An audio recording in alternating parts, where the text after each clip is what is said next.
Sagaleen kun Oromiyaarraa kan dhaga'amaa jiru sagalee diddaa barattoota Oromooti.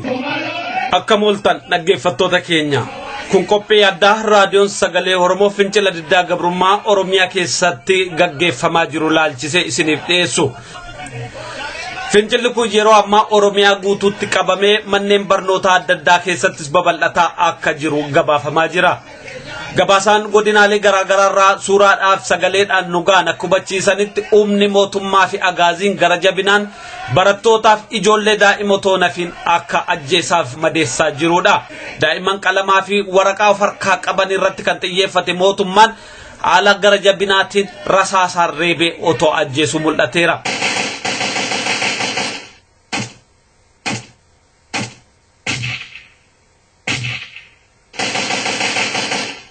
Guyyaa fincilli kun ka'irraa eegalee aga ammaatti odeeffannoo nugaa jiruun barattoonni Oromoo ajjeefaman Gazzaany Oliiqaa barataa Yuunivarsiitii Haroomayaa barattuu Caaltuu jedhamtu Aayiraa Gullisoorraa barataa Guutaa Abarraa barataa Lalisaa Bantii barataa Addunyaa Malkaa Gullisoo Calliyaarraa akkasumas guyyaa har'aa Dajanee Sarbeessaa Aanatolee mana barumsaa sadarkaa lammaffaa irraa akka ta'e beekameera. Akkasumas barattuun tokko sulultaatti akka ajjeefamtee odeessi nu ga'e addeesseera. Kana malees erga madaa'anii booda hospitaalotaa fi manneen yaalaa naannoo jiranitti akka wal aanamnee dhiibbaa irraan ga'aa akka jiru hubatameera. Oromiyaa gidduu galaa keessatti ijoollee umuriin isaanii xixiqqoo ta'e ilmaan Oromoo lama guyyaa kaleessaas madaa'anii akka wal'aansan arganne dhorkamuu isaanii odeessi nu ga'e hubachiiseera. Akkaataan itti rukutaman laphee isaanii adda isaanii kaan isaanii immoo qaama laafaa isaanii irratti kan xiyyeeffate ta'uu hubatameera. Fincila kana eenyutu gaggeessaa jira? Fincilli kun immoo maa inni kaayyoonsaa? Haala kanarratti raadiyoon sagalee Oromoo Oromiyaa giddu galaatti gaggeessaa fincila kanaa kan ta'e falmataa lammii waliin gaafiif deebii dheeraa godheera. Maqaa kee eenyu jedhu? Ani falmataa lammii jedhi gaggeessaa qeerrooti. Maaltu jira mee waan jiru nu ibsuu dandeessaa amma naannoo keessan? Baratama irraa kaasee lolatti yaalaan ture. Bakka hundaa dubbiin haalaan itti fufee jira. Maal jechuudha dubbiin haalaan itti fufeera jechuun? Yeroo ammaa kana magaalaa Buraayyuu keessatti fincilli qabatee jira. Beektaa Direedawaa fincilli haalaan kan inni qabatee jiru fincilli golee Oromiyaa keessatti qabatee jiru haalaan kan inni itti fufee jiru. Jarris nama ajjeesuu waraana uummatatti bobbaasuun kun akkuma jirutti jira. Yeroo ammaa kana guyyaa kalee magaalaa Buraayyuu fi naannawaa Finfinnee magaalota naannawaa Finfinnee irratti waamichi godhamee xalayaa raasameera. Uummanni keenya dhumaa jira. Uummanni keenya wajjin kaanee falmannu kan jedhu xalayaan iyyannoo qabu. Iyyannoo isaanii bulchiinsa magaalatti galfatanii uummanni akka hiriira bahuu fi waamichi godhameefira. Waamicha sana hordofuuf ammaa kana magaalaa keessatti hiriirri eegalee jira. Dargaggoota uummataa jiraattota magaalaa Buraayyuu naannoo isheetiinis. Akkasuma magaalaa Sabbataatti illee waraana eegaa jira. Saddoo kanaatu waraanumaan qabamanii jiranii cabsanii ba'anii kan magaalaa Sabbataas akkasuma waraanni akka waan keessummaan alaa wayii dhufuutti daandii cufee namni kamuu akka sochoone hiriiree daandii cufee daandii qabee jira. Waraanni eegamaa jira achiis fincilli ka'uudhaa fi haala kana haalli naannawaa Finfinnee jiru. Akka waliigalaatti gabaasaan qabdan maal fakkaata? Akka waliigala Oromiyaa irra wanti jiru fincilli haalaan kan inni yeroo ammaa kana adeemsifamaa jiru akkuma hubachaa jirtanii fi miidiyaaleen garaagaraa gabaasaa jiranii. Gara baha Oromiyaa Yuunivarsiitiin Direedawaa edda halkan guutuudha kan inni fincilarra bulee waraanni mooraa keessa buufatee jira. Waraanni magaalaa Direedawaa keessa jiru waraana sanaani barattoonni Oromoo wal'aansoo guddaa wal qabaadha kan isaan jedhanii yeroo ammaa kanas muranne yuunivarsiitii Dirreedawaa waraanaan guutamee kan jiruu fi barattoota Oromootii wal jala dhaabbannaan jira. Akkasuma barattoonni Oromoo yuunivarsiitii Madda Walaabuu barnoota dhaabanii jiru guutummaatti barnoota dhaabanii mooraa gadhiisanii mooraa waraanaaf gadhiisanii waraanni mooraa keessa qubatee jira barattoonni immoo mooraa gadhiisanii uummatatti kan isaan baqatanii jiranii mooraan uummata keessa jiru haaluma wal fakkaatuun godina kibba lixa shaggar aanaa Walisoo magaalaa Diilallaa keessatti guyyaa kaleessaarraa dheengadda galgalarraa kan eegale guyyaa kaleessaa haalaan jabaatee fincilli mana barumsaa Diilallaa sadarkaa lammaffaa qophaa'ina haga sadarkaa tokkoffaatti barattoonni hiriiranii ba'anii uummata magaalaa Diilallaa waliin wal ta'uudhaan sochii guddaatu gaggeeffamaa ture. Sana keessatti ilmaan Oromoo namoota 4 rasaasaan rukutanii yeroo ammaa kana hospitaala magaalaa Walisoo jirutti baradamaa jiru. Kan lubbuudhaan darbe haga ammaatti hin turre. Haaluma wal fakkaatuun godina lixa Wallaggaa aanaa Gullisoo magaalaa Calliyaa jedhamtu keessatti guyyaa kaleessaa fincila gaggeeffamaa tureen ilmaan Oromoo 3 wareegamaniiru. Rasaasa mootummaan loltoota irratti bobbaasee irratti dhukaasanii akkasuma magaalaa Gullisoo fi magaalaa Ariyaa keessaa namoota hedduudha namoonni madeeffamanii yeroo ammaa kana hospitaala jiranii. Guutummaatti godina dhiyaa Wallaggaa keessatti warraaqsi haalaan kan inni gaggeeffamaa jiru uummanni bahee mormachaa jira. Ijoollee keenya ajjeeftanii biyya keenya dabarsitanii gurgurtanii si wajjiniin hin jiraannu waraanaan hin bullu nu fixaa jedhee uummanni yeroo kana warraaqsa gaggeessaa jira. Akkasuma godina Qeellam Wallaggaa keessattis naannoo Dambidollootti naannoo Gimbiitti warraaqsi haalaan kan inni gaggeeffamaa jiru. Kana malees akkasuma godina Wallaggaa magaalaa mana barumsaa sadarkaa lammaffaa kompireensii fi Naqamtee fi magaalaa mana barumsaa Biiftuu kan jedhamurra guyyaa kaleessaa fincilli barattootaan magaalaa Naqamtee keessatti gaggeeffamaa ture. Waraanni guddaan garuu magaalicha keessa buufatee jiru magaalaa Naqamtee keessa buufatee jiru waraana biittuma eegutu gara sanatti deebifame jechuudhaaf nama dandeessisa. Haaluma wal fakkaatuun godina lixa Shawaa magaalaa Shukutee keessatti guyyaa kaleessaa fincilli eegalee ture barattoonni mana barumsaa sadarkaa lammaffaa iyyannoo galfatanii iyyannoo isaanii bulchiinsi aanaa sanii harkaa fuudhee gaafa jimaatatti deebii isiniif qopheessina jechuudhaan tasgabbeessuuf yaalii godhanii barattoonni sagalee isaanii dhageessisuudhaan deebii gaafa jimaatatti kennamuufitti uummata dammaqfachaa jiru. Haala kanatu gaggeeffamaa jira. Karaa sana akkasumas magaalaan Amboo waraanaan kan qabamtee jirtu yuunivarsiitiin Amboo manneen barnootaa sadarkaa lammaffaa lixa Oromiyaa keessattuu godina lixa Shaggar kana keessa jiran cufamanii jiru. Sababuma fincila kanarraa sodaa nurratti finciluu jedhanirraa kaasanii manneen barnootaa cufamaniitu jiru. Ta'us uummanni barattoonni gara maatiitti deebi'an barattoonni mana barumsaa sadarkaa lammaffaa fi tokkoffaa uummata waliin waan jiranii fi uummata waliin gara fincila ulfaataatti seenuutti kan adeemamaa jiru. Akkasuma godina lixa Shaggar aanaa Xuqurincinniirra nama 66 oltu hidhamee jira kan barsiisonni fi hojjettoonni daldaltoonni barattoonni fi qonnaan bultoonni keessatti argaman namoota 66 oltu hidhamee jira aanaa Xuqurincinniirra. Akkasumas haaluma wal fakkaatuun godina Horroo Guduruu Wallaggaa aanaa Guduruu magaalaa Kombolchaa irratti guyyaa kaleessaa barattoonni mana barumsaa sadarkaa lammaffaa fi qophaa'inaa Kombolchaa fincila kan isaan gaggeessaa. Yeroo fincila kana gaggeessan maa inni gaaffin isaan kaasan? Maaster pilaanii Finfinnee fi labsii magaalota Oromiyaa hin fudhannu ilmaan Oromoo hidhaman nuufaa hiikamanii mootummaan abbaa irree kun humnaan sagalee uummata keenyaa ukkaamsee uummata keenya mirga dhabsiisee nu bituu hin qabu afaan qawween hin bitamnudhanii dhaadannoo dhageessisaa turanii.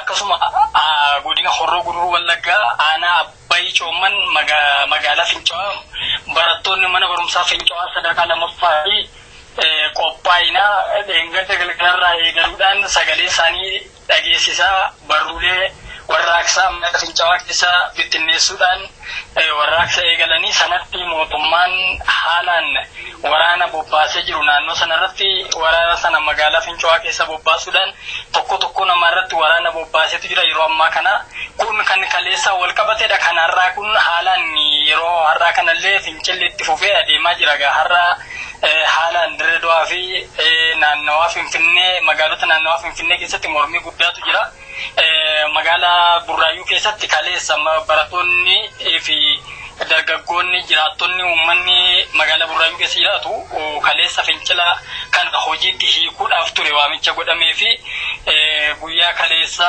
eeggichi guddaa godhamee garatti socho'u namni waan dhabee fi barattoonni mana barumsaa sadarkaa lammaffaa qophaa'inaa Burraayyuu galgala yeroo mana barumsaarraa ba'an sagalee isaanii dhageessisanii dhaadannoo dhageessisaa mirgi keenya kabajamuu gaaffiin karaa nagaa gaafachaa jirruuf deebiin haa kennamu deebii rasaasaan kennamaa jiru hin fudhannu dura dhaabbanna kan jedhu kana dhageessisaa galanii egaa guyyaa har'aatti beellamaan gargar ba'amee guyyaa har'aa kan immoo yeroo ammaa kana hiriirarra jiru haala kanaan ni geggeeffamaa jiru Oromiyaan haala kanaan itti fufee jira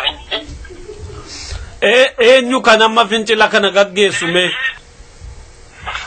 fincila kana kan gaggeessu bara 2014 irraa eegaluudhaan fincila kana gaggeessaa kan jiru uummataaf waamicha godhee uummanni kanarratti falmachuu qaba jedhee ibsa garaa shira uummatarratti ta'u waan daba uummatarratti dalagamu jala bu'uudhaan uummataaf ifa gochaa uummata Oromootiif ifa gochaa addunyaan akka hubatu dhiibbaa uummata Oromoo irratti godhamu akka hubatu jala bu'ee yeroodhaa gara yerootti ifa gochaa kan ture qeerroon dargaggoota Oromoo biyya keessatti uummata gidduu uummata isaa ijaaraa uummata isaa waliin falmachaa kan jiru qeerroodha kan gaggeessaa jiru nutu gaggeessaa jira fincila kana haala kana fincilli kan inni gaggeeffamaa jiru akkuma bara 2014 waamicha goonee iyyannoo qopheessinee iyyannoo keenya seera qabeessaan warra biyya bulchina jedhanitti dhiyeeffannee haalaan karaa nagaa ta'een rakkoon irra jiru akka hiikamuuf rakkinni irra jiru addunyaan akka hubatuuf uummanni Oromoo mirgisaa akka kabajamuuf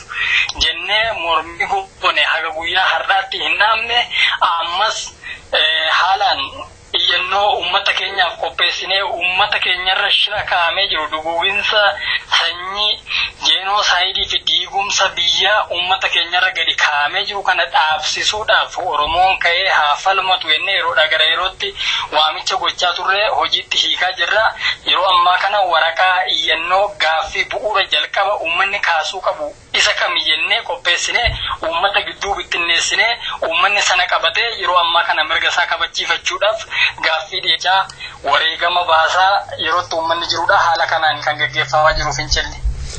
Gaaffiin fincila kanaan wal qabatee ka'u inni bu'uuraa maa inni? Gaaffiin yeroo kan gaaffii hudhaa haala yeroo kan ta'e kan uummata Oromoo qabee jiru tokkoffaa caffee mootummaa naannoo Oromiyaa OPDO'n karoora maaster pilaanii fi Finfinnee kan mootummaan EPRDF TPLF Oromiyaa ittiin diiguuf qopheeffate hojiirra oolchuuf tooftaa haaraa labsii magaalaalee Oromiyaa jedhu itti dabaluun akeeka maaster pilaanii Finfinnee kan jabeessuu fi saffisaan karooricha hojii irra oolchuuf kan oolu caffeen Oromiyaa murtii dabaa kana duula labsii duguuginsa sanyii jeenosaayidiin walgitu uummata Oromoo fi Oromiyaa irratti raggaasisuun yakka ulfaataa kan uummata qe'ee irraa buqqisu kan aadaa Oromoo fi afaan Oromoo balleessuu fi keessuma maappii Oromiyaa cicciruun biyyattii irratti labsuun yakka duguuginsa sanyii wal madaalu labsiin mirkaneessuun yakka guddaa uummata Oromoo irratti raawwataniiru waan ta'eef seeratti dhiyaachuun itti gaafatamuu qabu labsiin magaalota Oromiyaa fi maaster pilaanii Finfinnee labsiidhaan murtaa'e kun labsiidhaan deebifamee kaafamuu qaba haga haqamutti akka haqamuuf ni gaafanna kan jedhudha gaaffiin tokkoffaayyuu gaaffiin alarmiin gireetti ta'e kan uummata keenya boqonnaa dhorkaa jiru inni lammaffaan maal inni balaa beelaan uummata Oromoo waan nyaatu dhabee dhumaa jiruuf itti gaafatamaa mootummaa IPRDF TPLF Oromiyaa saamaa jiruu fi viidiyoo uummata Oromoo saamsisaa jirtu ta'uu hubachiifna. Oromiyaan badhaatuudha.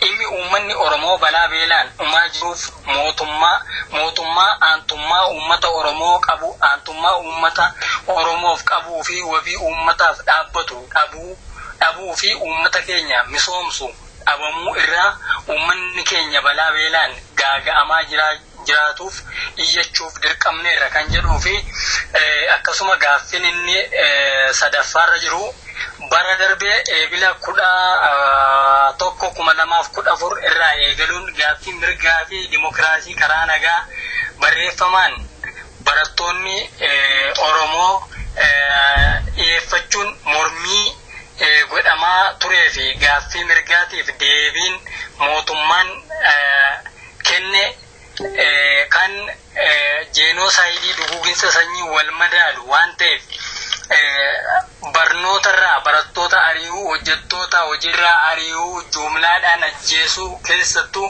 manguddoo ganna 80 hanga daa'ima ganna 8tti otuu irra hin darbiin guyyaa saafaan yakka garaa jabeenyaa guutameen dhukaasanii ajjeesaniif qaamonni yakka kana raawwatan to'annaa seeraa jala oolfamanii hatattamaan seeratti akka dhiyaatan irra deebi'uun gaafanna kan jedhudha.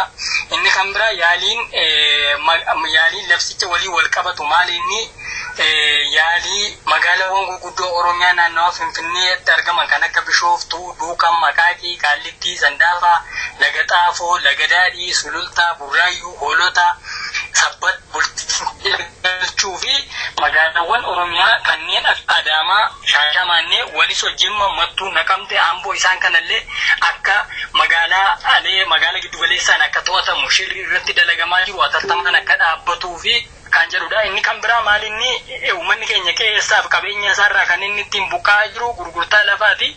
Maqaa investimentii fi liizii jedhuun lafti uummata keenyaa gurguramaa jiru akka dhaabbatudha. Gaaffiin inni shanaffaarra jiru gaaffiin inni torbaffaa mirgi dimokiraasii fi namummaa uummata keenyaaf akka kabajamu kan gaafatudha. Gaaffiin inni torbaffaarra jiru yakka shororkeessummaa fi maqaa siyaasaan uummanni Oromoo yeroo irraa gara yerootti jumlaan hidhaatti guuramee manneen hidhaa biyyattii keessatti dararamaa jiru haal duree tokko malee akka gadhiifamudha. Yakka sobaan Oromoo hidhuu fi murtii sobaa irratti dabarsuun uummata shororkeessuun uummata keenya irra dhaabbachuu qaba kan jedhudha. Inni kan biraa gaaffiin 8ffaa uummanni Oromoo akka baay'ina isaatti akka qabeenya isaa fi bal'ina lafa isaatti gama siyaasaan qoodannaan aangoo sirna IPRDF keessatti qabu xiqqaa fi qaanfachiisaa waan ta'eef bulchiinsi sirna dimokiraasii dhugaan dhaabbatee uummata keenyaaf qoodannaan aangoo siyaasaa madaalawaan kennamuu fi akka qabu beeksifna kan jedhuu fi mirgi abbaa biyyummaa uummata Oromoo kabajamuu qaba. Uummanni Oromoo gita bittaa kamiyyuu jalaa ba'ee ofiin of bulchuu qaba. Mirgi qe'ee fi abbaa qabeenyummaa isaa mirkanaa'uu qaba jennee jabeessee gaafanna kan jedhu gaaffiin inni 9ffaan biyya dimokiraasiin hin jirree fi mirgi namummaa ukkaanfamuun afaan qawwee qofaan bultu keessatti filmaata haqa qabeessaa fi dimokiraatawaa ta'e geggeessuun hin danda'amu waan ta'eef maqaa filannoo waliin dhahinsaa fi sobaan mootummaan IPRDF jecha dimokiraasii qofaaf fayyadamu malee gochaan isaa faallaa dimokiraasii waan ta'eef adeemsi filannoo sobaa dhiyeeffachuun addunyaa biyya lafaa gowwoomsuun umurii bittaa abbaa irrummaa dheereffachuuf yaaliin IPRDF gaggeessaa jiru addunyaa dimokiraasii fi mirga ilma namaa kabajuuf kallattii hundaan saaxilamee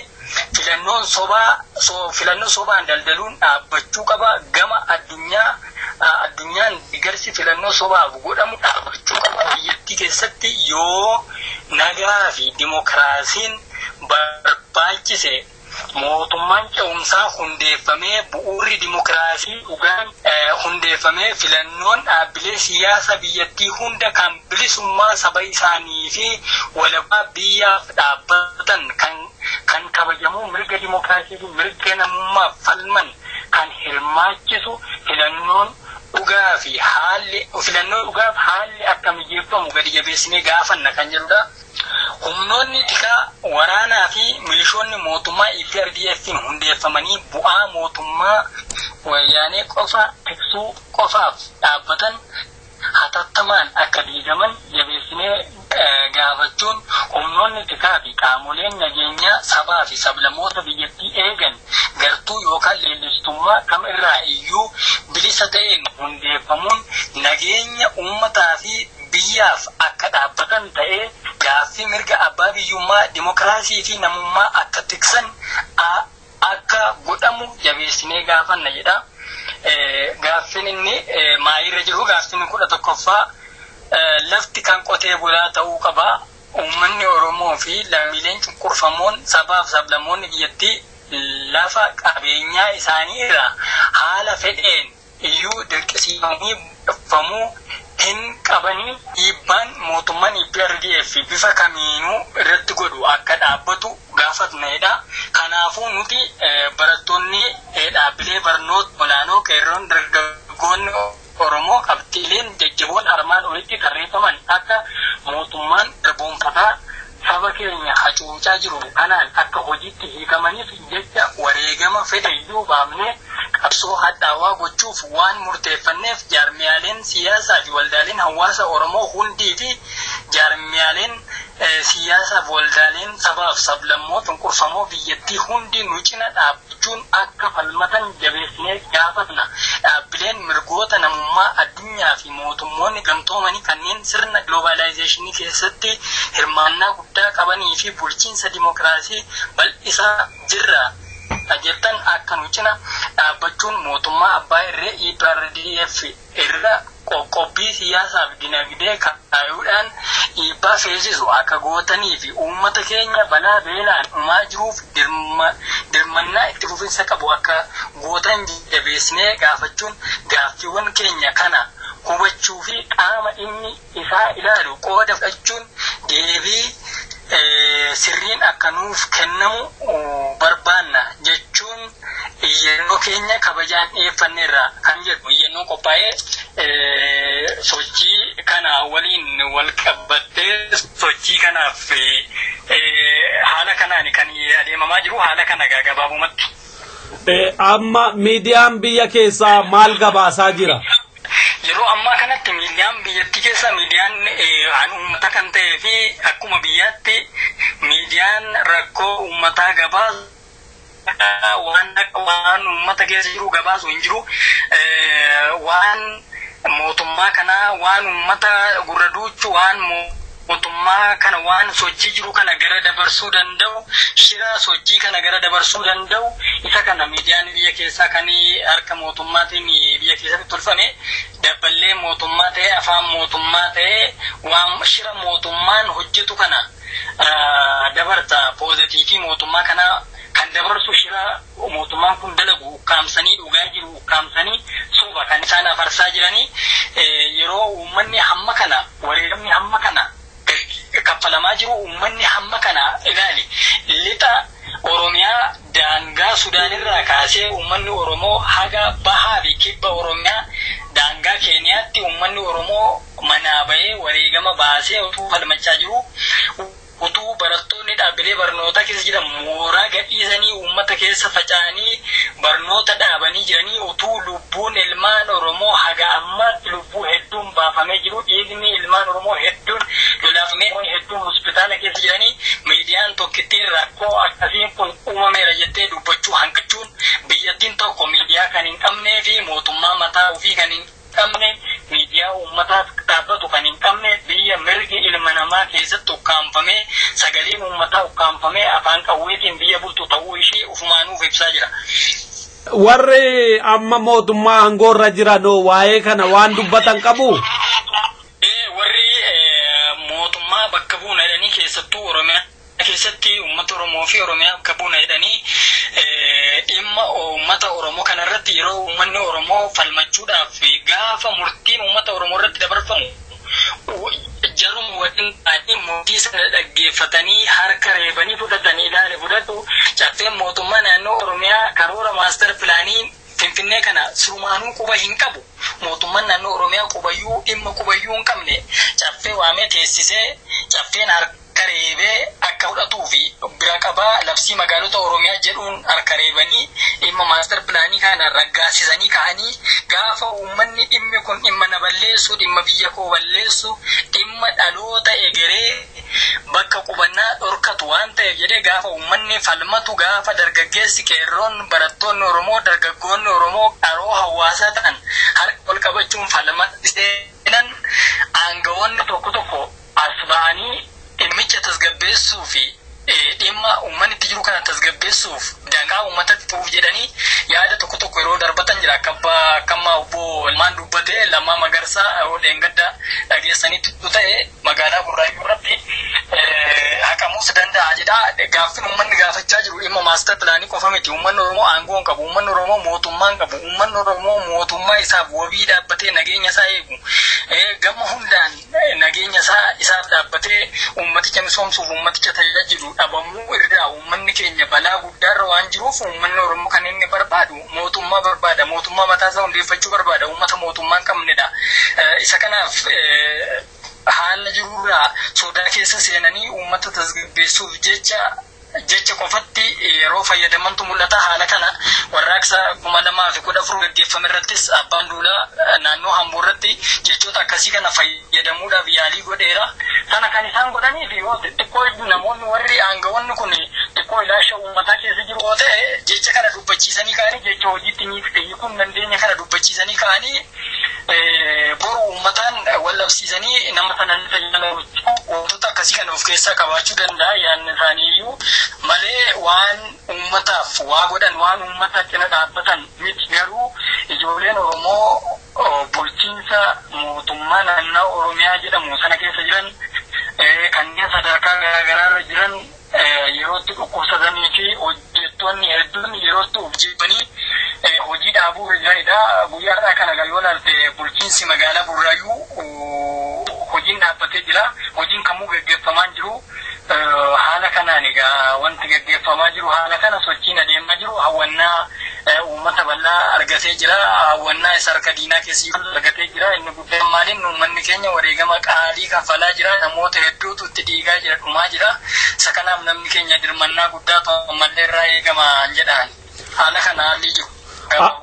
Amma yoonaatti gabaasa qabdaniin miidhaan ga'e jechuun amma duuti hidhaan wanti gabaasa isin ga'e jira? Jira namoota hidhamanne namoota ajjeefamanne maqaa isaanii waliin hin qabna.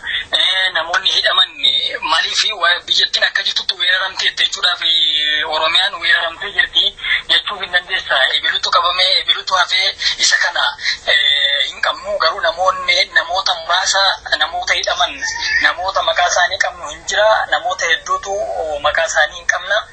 Kanneen ajjeefaman maqaa isaanii hin qabna. Kanneen madeeffaman maqaa isaanii hin qabna. Haala namichatti jireenya waan jirruuf waan namicha beeknuuf haala jirurraa quba hin qabna faaratti. Mee nama du'e mee maqaa isaanii nu ibsuu dandeessa? Fakkeenyaaf guyyaa kaleessaa godina lixa Wallaggaa aanaa Gurrisoo magaalaa Calliyaa keessatti barattoonni Oromoo namoonni maqaan isaanii Guutuu Abarraa Dheeressaa, Barataa Leellisaa Bantii, Barataa Addunyaa Malaakuu kanneen jedhamanii warra rasaasaan rukutamanii warra ajjeefaman keessatti argamu.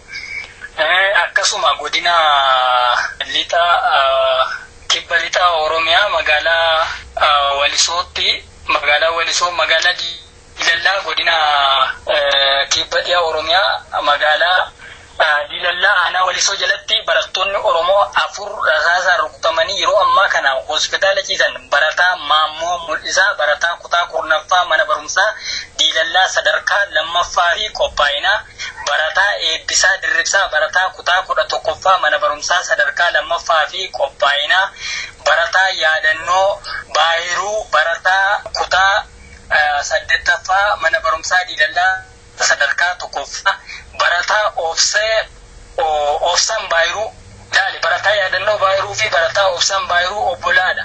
Inni sun kutaa 8 barataan Yaadannoo Baayiruu kutaa 8 barataa Obsaan Baayiruu immoo kutaa 7 barata. Obsaan Baayiruu barataa kutaa 7ffaa obboleessa Yaadannoo ijoolleen kun rasaasaan rukutamanii magaalaa Diilallaa irratti yeroo ammaa kana hospitaala Walisootti kan isaan argamanii. Akkasumas barattoota yuunivarsiitii Harammayaa keessatti rukutaman kan lubbuun darbee jiru. Egaa inni kun illee miidiyaadhumarras faca'eetu jira. Haalaanii barataa Gazaanyii Oljirraa barataa kooperaatiif barachaa jiru yuunivarsiitii Harammayaa irraa. Qofaati hedduutu jira. Dhaggeeffattoota keenya kutaa lammaffaa gaaffiif deebii kana qophii keenya taanu keessatti qabannee dhiyaanna. Kutaan tokkoffaa kanumaan xumurama.